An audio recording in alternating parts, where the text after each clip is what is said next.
Yo, good morning sa lahat. Meron tayong batata box na kung saan ay paglalagyan natin ng ating kalapate at ito ang kalapating yon na kung saan ay dadalhin natin ng Pampanga. So mamaya magbabiyahe tayo.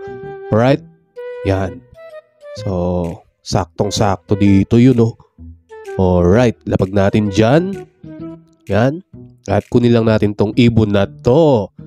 Yan na. Ilang oras na lang at ikaw ay makakapunta na ng Pampanga at dadalhin ito ng Tarlac, tong ibon na to. So napakaganda ng ibon na to kasi ito po'y anak ni Biyaya, 48 overall superset winner at ng ating Taiwan. So papalipad nga natin to sa tropa. Hopefully maganda ang maging resulta ng liparan niya doon. At eto, maging ang ating training box ay hinahanda natin dahil sa dalawang ito na ating itotos dyan sa Porac, Pampanga o Angeles na yata yun. So si Blue Bar Hen yan, at si Blue Bar Cock, wala pa silang mga pangalan. Alright, ayan, nawa uuwi kayo mamaya ha. Puntahan na natin si Madam Becca. At eto ang ating sasakyan. So tingnan nga ninyo, talagang madilim pa.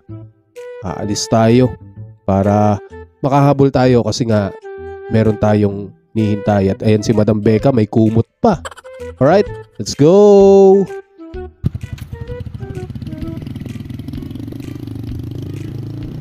Ayan nga, nandito na tayo. Oh, inumaga na tayo. Hinihintay na lang natin ang malakas na nilalang na ating tropa at papalipad ang ibon nga. Alright, so waiting lang tayo dito. At eto si Madam Becca, yan, kagigising ata. Oh, ang kumot pa niya at ang unan, ayos. Ayan yung dalawa nating ibon. At nandito na ang ating kaibigan, si Triple P Lope, aka Paulo Fider ng Tarlac. So nagtatrabaho lang siya rito. Masipag nga yung ating tropang yan. At yan, nag-peace bomb na kami. Alright, so ito, mahihain sa personal. Pero tropa talaga natin at solid supporter yan. Yun, binigyan pa tayo ng kasaba. So may kasaba na tayo, si Madam Becca. Pero madadagdagan tayo ng kasaba. So dalawa na sila. What? Ayos na ayos nga. At yan, shoutout daw sa mga kalapatids natin. So mahihain talaga yung ating tropa. Pero solid nga talaga to. At yan, Triple P Lope, pakisuportahan po natin ang kanyang page. Alis na kami at magtotos pa kami ni Madam Becca. Alright, bye.